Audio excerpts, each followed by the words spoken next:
All right, welcome back, everyone, or welcome back to our first lecture this year in the Extreme Beliefs lecture series in the Extreme Beliefs project.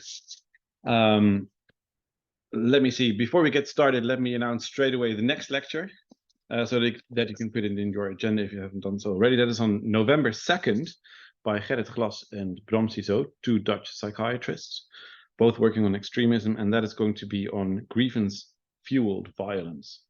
So November 2nd. Now, it is my pleasure to introduce to you our speaker for today, in my honor also, Dr. Jonathan Maynard. He's a senior lecturer in international politics and a parliamentary academic fellow working for the International Affairs Unit of the UK House of Commons. And as you may know, his research focuses on the role of ideology in various kinds of political violence, extremism, genocides, human rights issues, human rights abuse, and state terror. He's also done more methodological work, you could say, in political science and political theory. And he has published widely in various journals in ethics, in terrorism studies, and in political science. Not too long ago, 2022, he edited with someone else the Routledge Handbook of Ideology and International Relations. And he is already pretty famous for a book that he published with OUP last year, and I brought it along with me, and I of course warmly recommend it. A terrific volume that I think chimes well with some of the basic ideas in the Extreme Beliefs project. The full title: Ideology and Mass Killing: The Radicalized Security Politics of Genocides and Deadly Atrocities. And it seeks to provide an understanding of the exact role that ideology plays in various kinds of mass killings. So it is terrific to have you here today and to hear you speak on state extremism. The floor is yours. Thanks so much. So thanks very much for inviting me along to talk today. Amsterdam is increasingly becoming a bit of my kind of second city, and it's wonderful to do more academic work here. What I'm presenting today is a mixture of some ideas inspired by my past work, in particular the Ideology and Mass Killing volume that Rick mentioned, but also in important senses, a more important sense, kind of early work that I'm doing for thinking about my next book, which is going to be, I think, a fairly public-facing book. This is the plan. I shouldn't say this on a recording, should I now? Because it will then never happen. But a somewhat more public-facing book on what is extremism, in particular, in which I want to link the study of extremism, as it's been going on for quite a long time, to a greater focus on state extremism, the topic I'm going to be talking about today. So all of that's a way of saying this is very early work. It's genuinely kind of some of my first sort of presented ideas. As some of you might know, I've already kind of written a chapter for Rick's forthcoming volume on this topic, and I'm going to partly base my comments today on that chapter, but also try and move forwards a bit. I'm kind of mainly a political scientist, but I do some side work in political theory, and actually some of the new stuff I'm going to be presenting today is more in the kind of political theory vein of how we think about the kind of ethical foundations of the practice of labeling things extremism, of why we might be justified in calling certain things extremism. Now, the starting point of this talk is that extremism has obviously been an important topic of research and public commentary for a long time now. To some extent, it was always with us. Indeed, in the plan to start the book, the new book, with some commentary on Eric Hobsbawm's last volume of his magisterial kind of history of the modern world or modern Europe, which was called The Age of Extremes, 1914 to 1991, right? So the 20th century was in many ways an age of extremism. But we've obviously seen this huge resurgence of academic interest in extremism over the, say, roughly the last 25 years. And an interesting feature of that resurgence of interest is that it is overwhelmingly focused on two manifestations of extremism. One is terrorism, and the other, to a slightly lesser extent, but kind of growing over the last sort of 5 or 6 years, kind of social movements and political parties on the kind of extreme right or extreme left. And if you type extremism book into Google, these are most of the kind of top hits that you get. And as you will see, either we're talking about terrorism, or we're talking about radicalization into terrorism, or occasionally we're talking about things like the Proud Boys of the Christian right in America, kind of extreme wings of politics. What is almost always completely lacking from this kind of discourse and this kind of research scholarship is state extremism. Extremism is actually perpetrated by states, or questions about when we might be justified in calling a state, a government, extremist in its own right. Obviously, there are big literatures on things that states do that we would probably call extreme or extremist. Big literatures on genocide, mass killing, atrocity crimes, human rights abuses, etc., very much my kind of core field where I work. But that's very, very disconnected from the kind of discourses and scholarship on extremism. I want to suggest that that's really odd, okay?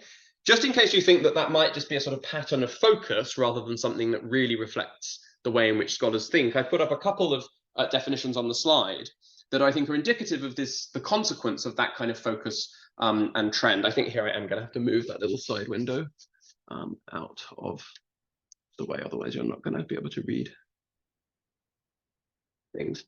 So the first is an academic definition of extremism, or not actually a definition, but a reference to a definition by Qassim and Tan. By definition, they say political extremism represents fringe ideas and actions that draw ire and repression from mainstream society. Under this kind of conception, it would seem that it would not be possible for the state to be extremist, right? By definition, the state is in some sense the embodiment of mainstream society, or gets the power and authority to define what mainstream society says. For these kind of scholars, when they think of extremism, they're thinking of fringe movements, right? They're thinking of small groups or isolated terrorists and so on and so forth. I've also provided the FBI's definition of violent extremism. This is a little more subtle what's going on here, but the FBI defines violent extremism as encouraging, condoning, justifying, or supporting the commission of a violent act to achieve political, ideological, religious, social, or economic goals. Now, that might not look like, on the face of it, that it's actively excluding state extremism, but note that that would encompass all political violence by states under the definition, or everything states do is to achieve some kind of political, ideological, religious, social, or economic goal, right? So all wars, all policing, all acts of coercion and violence by the state would count as extremism under a literal reading of that definition. That's obviously not what the FBI mean, right? It's just that what they have in focus is taken so much for granted to be non-state actors that it doesn't even need to be said that when the state does it, it doesn't count, right? So we have this kind of, not just, I would say, a happenstance focus on non-state actors, terrorists, social movements, far-right groups, etc. But actually that bleeds down into just when many actors, many scholars, or many practitioners think about extremism, they're just not thinking about the state at all. And I want to suggest that that's odd for three main reasons. I've put up just a nice quote from Qassim Cassam in his book here. The most obvious reasons why it's odd is that most of the motivational force and fear behind extremism comes in large part from the history of state action, right? Cassam says, history of the 20th century is in many ways the history of extremism and its consequences. Think about Hitler's Germany, Stalin's Russia, or Mao's China to get a sense of the dangers of extremism. To make that a little bit more specific, here are three particular reasons to think that it would be wrong to understand extremism as confined to non-state actors, why we need to grapple with the idea of state extremism. The first and most basic is obviously, if you accept that non-state actors can be extremist, they might gain control of the state, at which point presumably, or at least potentially, that state could become extremist as well. And obviously many social movements have done that, like the Nazi Party, or the broader, we might say, coalition of far-right forces that it mobilized around it in Weimar, Germany. Some of these groups might gain power violently, such as, say, Pinochet's military bloc in Chile, or the Bolsheviks in Russia, but not all do. The Nazis used, obviously, a mixture of kind of legal and illegal methods to get into power. So if extremist movements gain control of states, presumably there's a potential, at least, that that state could become extremist. It would seem odd that as soon as you actually capture government, somehow you're kind of sanitized or laundered of the potential extremism that you have. Secondly, and this is sort of what Cassam is referencing, state extremism is generally much more dangerous than non-state extremism, right? In the course of the 20th century, around 80 million civilians were killed in acts of extreme violence by states through genocides, crimes against humanity, war crimes, etc., etc. The equivalent number for non-state actors in atrocities, let's just say terrorism for the start, is going to be around about 500,000. It's hard to calculate exactly. If you want to take on board violence in civil wars, probably a bit higher. But states have more power and tend to be more radical when they use it if under the guise of extremist ideologies, and they face fewer constraints in doing so. So again, it'd be odd to exclude it for that reason. Third, again, kind of simply, neglecting state extremism seems pretty ethically dubious, right? It seems fairly obvious that what's going on in things like the FBI's definition of extremism, for example, is a definition that very much suits the interests of states, right? It is in their interest to facilitate an understanding whereby extremism innately makes us think of non-state actors, that presumptively ascribes illegitimacy to non-state actors and maintains presumptive legitimacy for state. I doubt any of that's going to seem incredibly controversial. Nevertheless, it makes, I think, the existing neglect of state extremism somewhat puzzling. So what you might then say is, okay, fine, the state can be extremist. What much more is there to say than that? But what I want to kind of explore today is, if we start to think about applying the concept of extremism to states, we find, first of all, that it's not totally smooth and seamless a process, right? Some fundamental conceptual obstacles or puzzles start to arise when we try to talk about extremism at the state level. And the slightly deeper point I want to make is that once we start to grapple with these puzzles, that actually should change in some ways the way we think about extremism more broadly. It's not just that state extremism is a troublesome concept, it's that the reasons it's a troublesome concept should make us rethink some of how we think about extremism more broadly. So I'm going to focus on three such problems, first of all. And the first is that in most, not all, but most talk of extremism, scholars and practitioners tend to refer to some kind of cognitive, mental phenomenon when they talk about extremism. They talk about mindsets or beliefs or belief systems or dogmatism or conviction or patterns of thinking or cognitive mechanisms, and the list could go on and on. Often ideology, which I'll come back to in a minute. Ideology at least often sounds like it's a mental phenomenon. And that's a bit of a weird issue because states, at least in the very common sense, ordinary lay way in which we talk about minds, don't have them, right? States don't have minds, they don't have brains in the conventional sense. There is a non-conventional sense, which I'm going to come to in a moment. But it seems there's something a little odd to our intuitive way of talking, our normal way of talking, to talk about a state having a pattern of thinking, right? States don't think in a conventional way.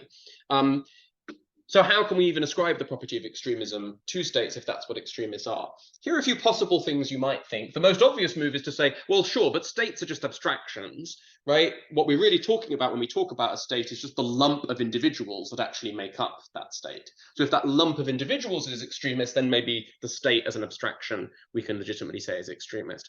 I think in the vast majority of circumstances that won't work, because in almost all the states that we want to call extremist, it's not at all clear that the vast bulk of people, certainly in the society that those states presided over, but even in the state bureaucracy itself, should really be described as individual extremists in the ways in which they possess patterns of thinking or mindsets. Many of them might have been, but many of them were not. Even in a highly ideologized, socialized society like Nazi Germany, for example, it was very clear that much of the bureaucracy that the Nazis inherited from the previous government was not itself Nazi or necessarily particularly extremist, even if it became complicit in various ways in the crimes of the Nazi regime. That just sort of implies too homogeneous an image of the individuals that actually, as it were, make up the state apparatus.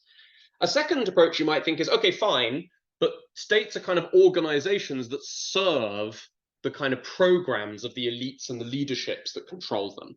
Right? So it may not be necessary for all of the bureaucracy to be fully extremist. But if the elite that guides the state is extremist, then that's sufficient to say that the state itself is maybe extremist. Now, I think there's a lot to that. That's getting us closer to, I think, what I want to argue on this point. But again, there's something not quite right about it.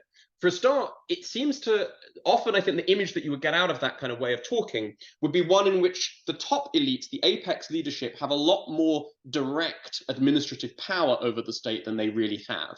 Most scholars of authoritarianism or dictatorships, for example, would emphasize that the kind of elite leadership don't have the ability to micromanage what the state does in that way. They set big directives.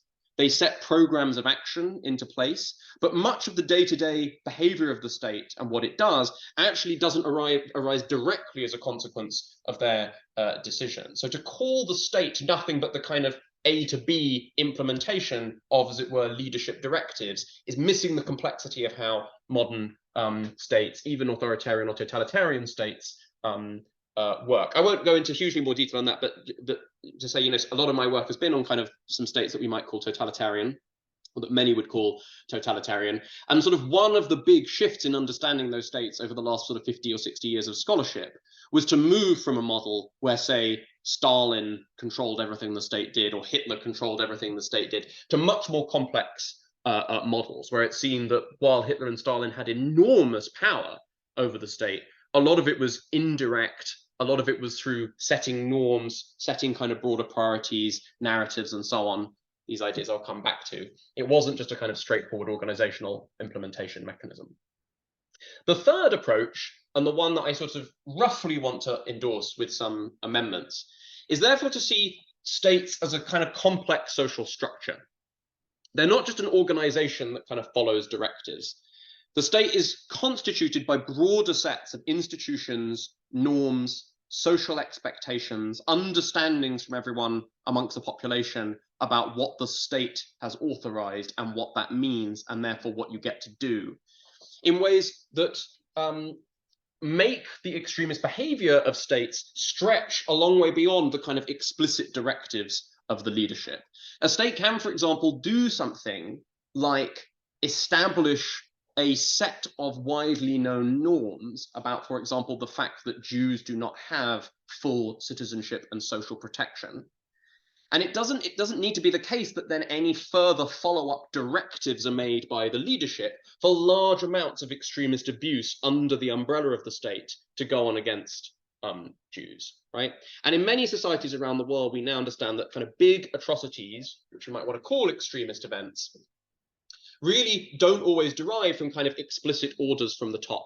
They arrive from creating an environment, a kind of structural environment in which abuses are facilitated and become more possible by a range of individuals. And again, individuals who might not themselves be particularly extremist. They might be feeling reluctant to participate in atrocities or abuses and never let pressured to do so by the kind of state environment.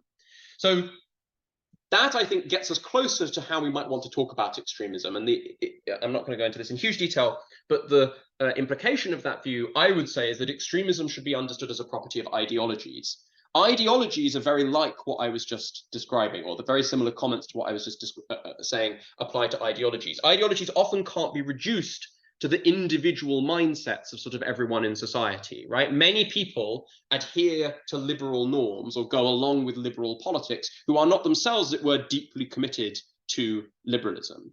So I want to say in a similar way that, and I would say that's because liberalism is a kind of ideology that is partly embedded in social structures. Right? It's not just embedded in individual people's minds.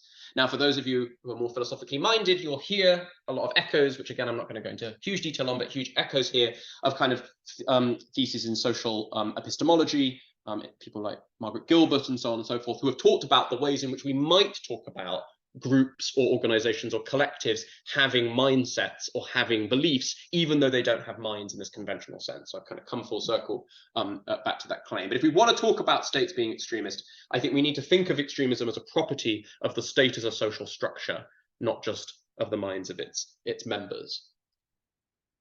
Okay, a second problem is that states are highly non-unitary, by which I mean states have lots of different parts to them, many of which do radically different things.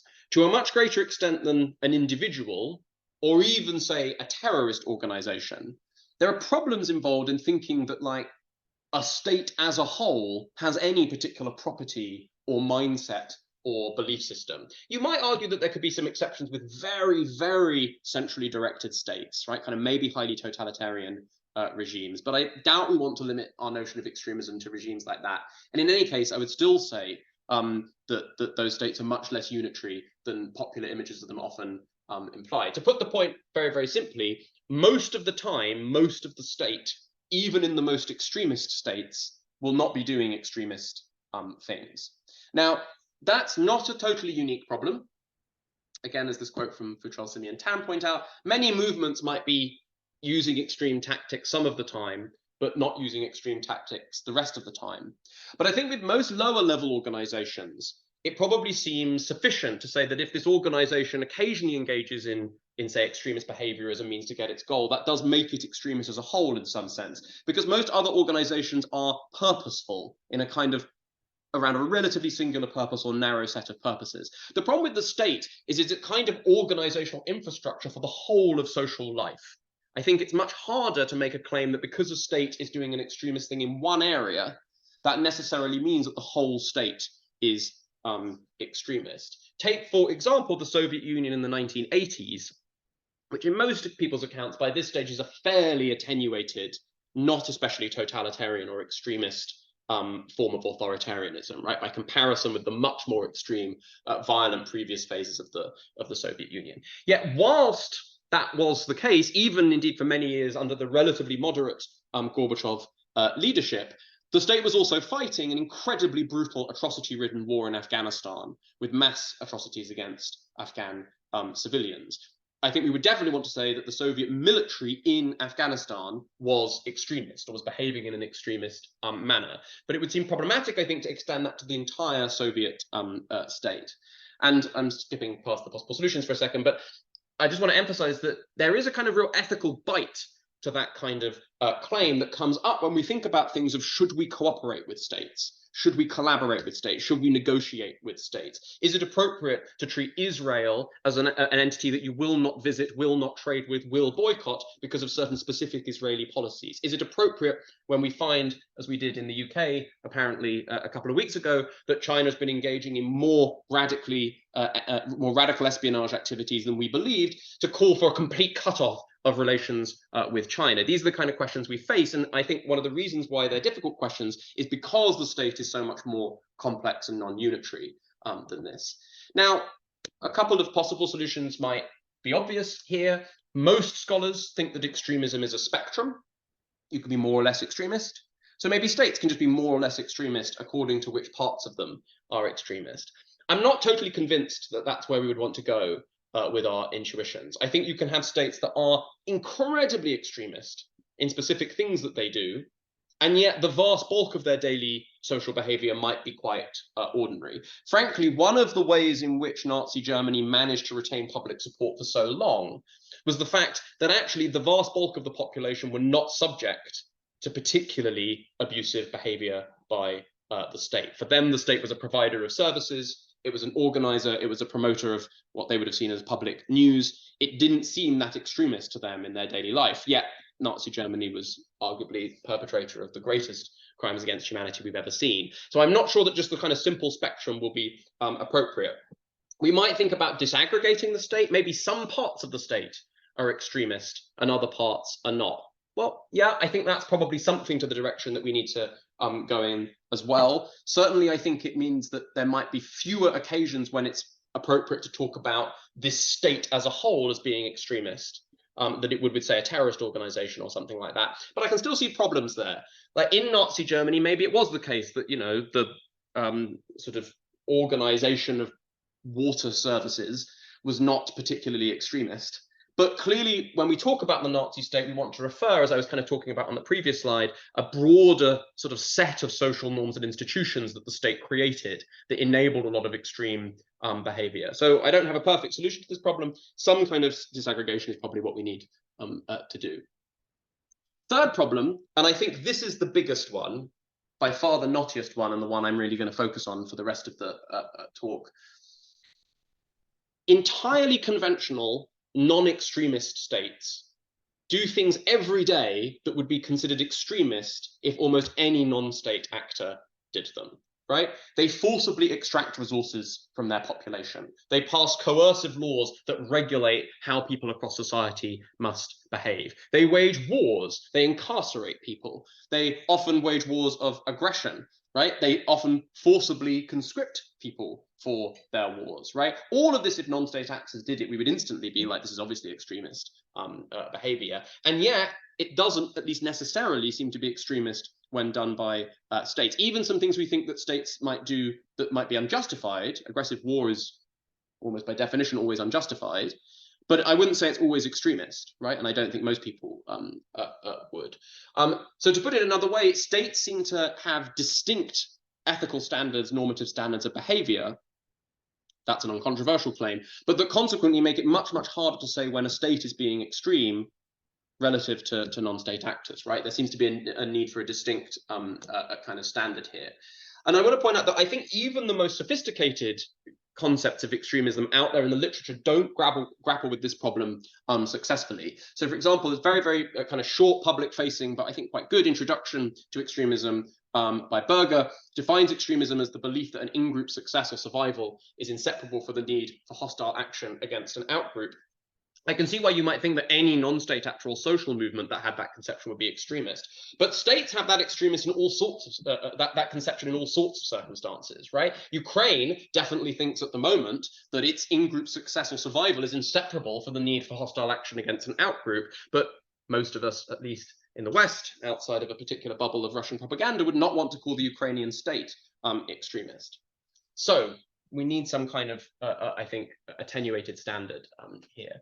And that's going to prove difficult. I think one move you might want to make, or Berger might want to make, is to say, yeah, I don't really mean it that loosely, the phrase need for hostile action against an outgroup. I suspect that what Berger has in mind is something a bit more radical, like groups that see sort of permanent conflict against other groups, perhaps up to including genocidal conflict against other groups as being extremist. So it's like, conventional war for Berger wouldn't be extremist, but that kind of permanent hostility or conflict would be what would kind of push groups over the line. The problem with that, in my view, is that many kind of classic examples of extremism would fail such a standard. Contrary to popular belief, much of the kind of original Al-Qaeda ideology about violence against the West and infidels and so on was not a claim of all-out unremitting warfare. It was in fact quite a specific set of justifications, very similar, at least in form, to kind of just war arguments that get made in the kind of Western just war tradition, right? So here I put on a quote from Al-Qaeda's 1998 fatwa against the West. All these crimes and sins committed by the Americans are a clear declaration of war on Allah, his messenger, and Muslims. Classic claim of aggression by the other. The ruling to kill the Americans and their allies, civilians and military, is an individual duty for every Muslim who can do it in order to liberate the Al-Aqsa Mosque and the Holy Mosque. This is kind of religious content from their grip, but no different really to all kinds of secular organizations that say the need to liberate territory and self-defense against aggression. And we need to do that in order for the enemy's armies to move out of all the lands of Islam defeated and unable to threaten any Muslim. This is completely classic security discourse, right? States employ these kind of arguments all the time. And while I think that the kind of indiscriminate targeting that Al-Qaeda is sort of tacitly endorsing with this statement, that would probably strike most of us as very objectionable. It's not clear that what Al-Qaeda is going for here is some kind of permanent genocidal conflict, right? This sounds like, in many ways, I don't want to say justified, but rather conventional language of war that you would find across conflicts in human history. So although I think that kind of move for Berger would be in the right direction, I don't think that's going to quite work when we get down to many cases that we kind of think probably do need to be described of as extremism. Okay, so how am I doing? Yeah, okay, good. So that's some of the problems as I see it with this language of state extremism. And I hope this is already clear. In some ways, I think this starts to point out some bigger puzzles with the concept of extremism more broadly. I think many of these problems can be applied in certain ways or forms to non-state extremism as well. What's been happening is that because of the tacit focus on non-state actors, the kind of taken for granted assumption that we're not talking about the state, you never even have to really think about drawing these kind of lines and boundaries that I'm describing. But I think once we start to think, move to say, look, surely the states can be extremist too, we start to see some of those taken for granted assumptions that aren't being properly theorized. Now, it's possible to respond to all of these problems with a couple of general questions we might make about extremism. First of all, do we really need the concept at all? Right? Maybe what I'm showing here is that this is just such a politically loaded concept. It's not really doing any good for us or any value for us. Or perhaps a bit more plausibly, you might say, like, we'd like to go for a different kind of concept of extremism. Perhaps we should just use it in a kind of relativistic, statistical sense, right? Go back to this idea that extremism is just whatever outside the mainstream in any particular social context, right? Perhaps that's the more kind of coherent way of talking about extremism that wouldn't suffer from these problems. That way of talking about extremism obviously runs into some pretty intuitively unsatisfactory implications. For example, it means that, say, people campaigning for sort of women's rights and suffrage or democracy in contexts where these are not yet established are by definition extremists. That seems a little troubling to us. But I understand you can use extremism in that relativistic sense if you would like to. Alternatively, you might go for extremism defined in a much more narrow, kind of thinner way. You say sort of extremism is about this particular kind of epistemic or cognitive or psychological defect. Perhaps with a couple of the arguments I made about social structures plugged in, you could kind of fit that on, make that model work so that it can apply to the state. I'm not ruling out those kind of approaches. You can abandon the language of extremism if you want. You can use it to mean something more statistical, just sort of marginality outside the mainstream if you want. You can use it to refer to some more specific defect if you want. But I don't think that that's what most people want to do with the concept. And I don't think that they're wrong to think that way. Or thinks in that sentence, sorry. So what I'm kind of saying here is that there are good reasons to want a more substantive concept of extremism that is not merely a statement about people lying outside the mainstream, but that is doing some normative, some ethically heavy work. And one of the main reasons I will come kind of round to with that is that I think not all kind of dangers or threats to societies, both domestic and international, are the same. Extremism, I think when we're using it politically, we're trying to donate a certain kind of emergency threat. And we need to think through a vocabulary for that. We can't, that's a real distinction or a real purpose that we're trying to employ there. I don't think we can solve it by just shifting to a different word. So the argument I'm now kind of moving with my work and moving with this project is that to kind of use a concept of extremism in a more substantive sense, where we'd be saying we can use this sometimes in justifiable ways to donate a particular kind of social problem, we need to more explicitly connect our thinking about extremism to two broader bodies of ethical theory, suggested by some of the problems that I've just been talking about. The first is on political authority, and the second is on justified violence. The main thing to say here would be the just war tradition or just war thinking, but I don't always mean war here. I think it's the broader body of thinking about violence and coercion and harm that we should be thinking about here. So one of the things that I hope I've sort of maybe convinced you by with what I've been talking about so far, with the problems that have arisen so far, is that when we use the concept of extremism, there are often important background assumptions going on in our thinking about the character and extent of legitimate political authority. States and non-state actors don't have the same standards for extremism, even if they could both be extremists. And I think one of the reasons we're more ready to employ the language of extremism for non-state actors is that there seems to be something about the act of taking, say, violence or other kinds of large-scale harms onto oneself, taking authority, taking the right to engage in such actions, which we would normally, a right we would normally only leave to states, onto oneself, a small group or organization that is extremist, right? That's part of what's going on with many non-state actors being extremism. So that then relies upon, okay, to work out when that is extremist, we need some kind of benchmark or some way of thinking about the political authority that's being wrongly claimed in extremism. So I think I've put up sort of three basic possibilities here about how I think people at the moment think about these things. The first would be a kind of brute statism that just says states are allowed to do this, non-states actors are not allowed to do this. And consequently, all non-state engagement in the kind of FBI's definition of violence for ideological, political, economic ends, that's by definition extremism. States are probably then only extremist when they like veer across some really, really extreme, perhaps genocidal barrier or something like that, right? Two very, very different standards. I think that view is going to be very unappealing, or ought to be very unappealing to most people. It seems like there are a range of contexts in which non-state actors can engage in legitimate violence. And obviously, again, don't take that to be controversial for most actual scholars, even if it is controversial for some states. That seems too much to be endorsing the kind of discourses of those like, say, the Assad government in Syria that just defines opposition to it as terrorism and extremism.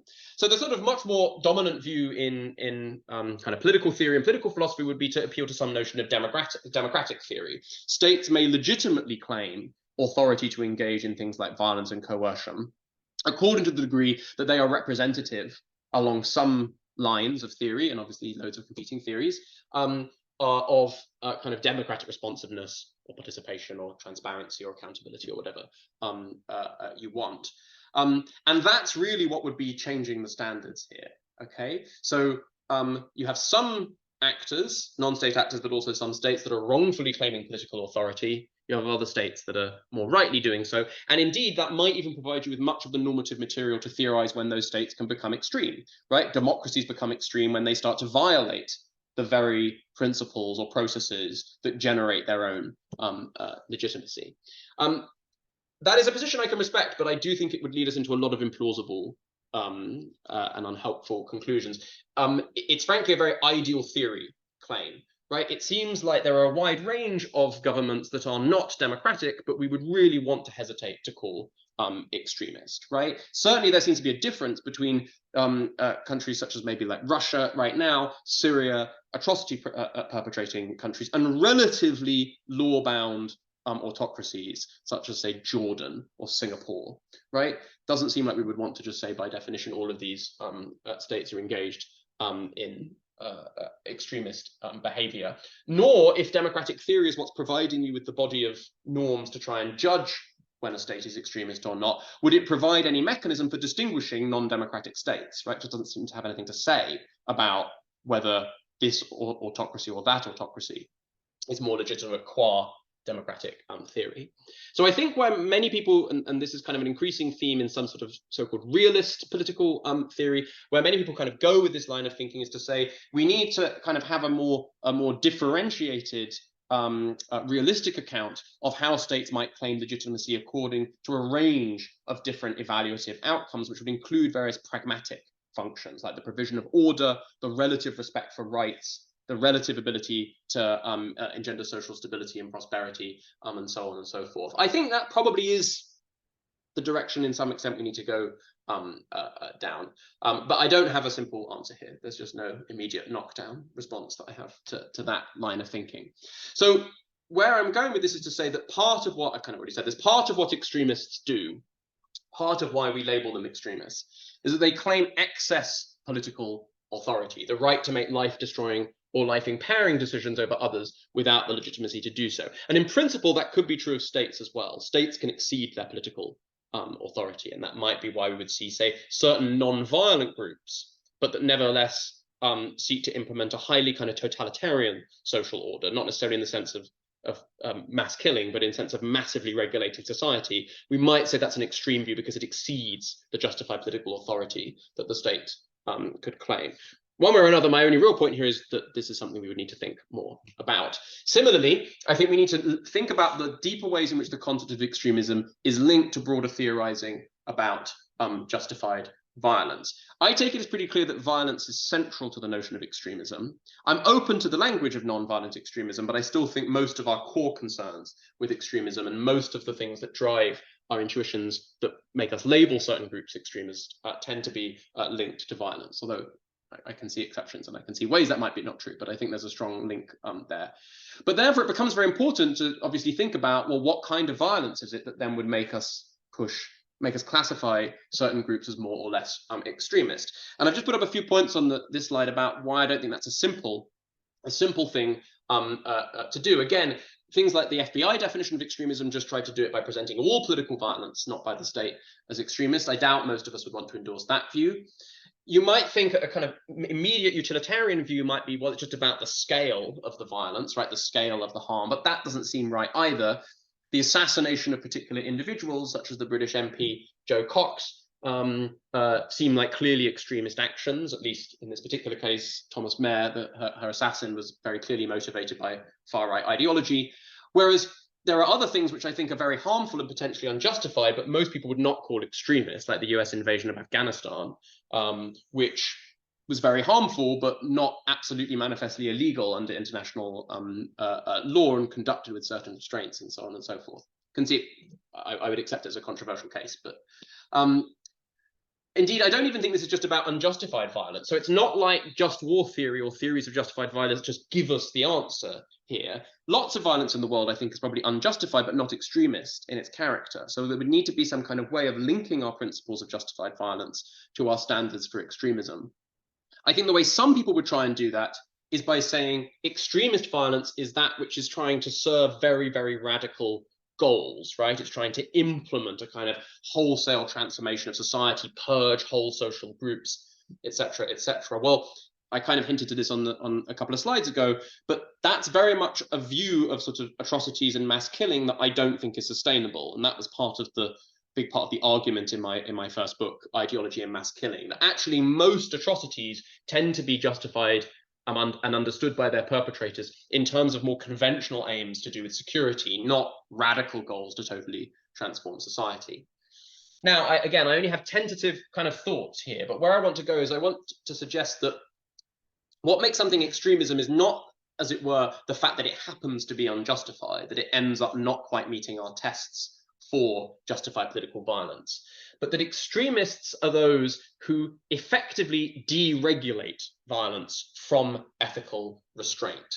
So they employ ideological justifications and understandings that strip away the meaningful kinds of ethical protections that stop violence from constantly exceeding its appropriate limits. There's a phrase that was used, I thought, very interestingly about Putin's war against Ukraine at a conference I was at recently, where someone tried to, the phrase they used was, we must realize that Putin is not just waging an illegal war, he's waging a war against law, right? Against international law. And what was meant by that was that if you accepted the kind of justifications and claims that Putin was making, it wouldn't be possible to regulate war effectively in international law. If you accept Russia's behavior, say, we think there's some evidence of Russia targeting the very Ukrainian institutions that are trying to track war crimes in Russia, that is to make war crimes a matter of impunity, right? It's to attack the very foundations of legal accountability, not just to violate the law. So, and I think there are many other ways in which we could go with that thought. But the claim I want to make then is that kind of you use theories of justified violence to think about what the appropriate kind of regulating principles of violence are. And then extremism involves not just violating those principles, but effectively setting up systems of reasoning, discourse, ideological justification, and so on, in which those principles cannot operate in any meaningful way. I was going to talk a little bit about an illustration, which I don't think I will do. So I'll just finish on this slide. So therefore, if I wanted to give a definition, and I don't, but if I did, I would say something like extremism is a feature of ideologies, these things that are not just properties of individual minds, but that straddle social structures.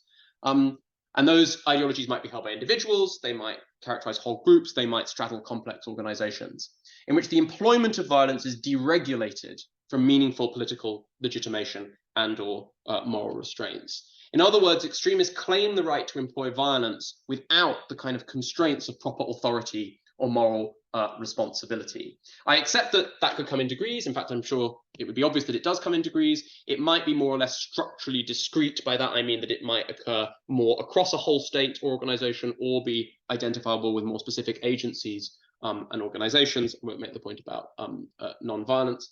And the argument I would say for that kind of conception beyond what I've said so far is it allows us to think of extremism in the way that I think we're trying to use the concept, to identify a particular distinct kind of threat to domestic and international societies, not just associated with danger or with the potential use of violence, but danger and violence by those who effectively emancipate themselves from the kind of regulative norms and functioning that are essential to human social relations.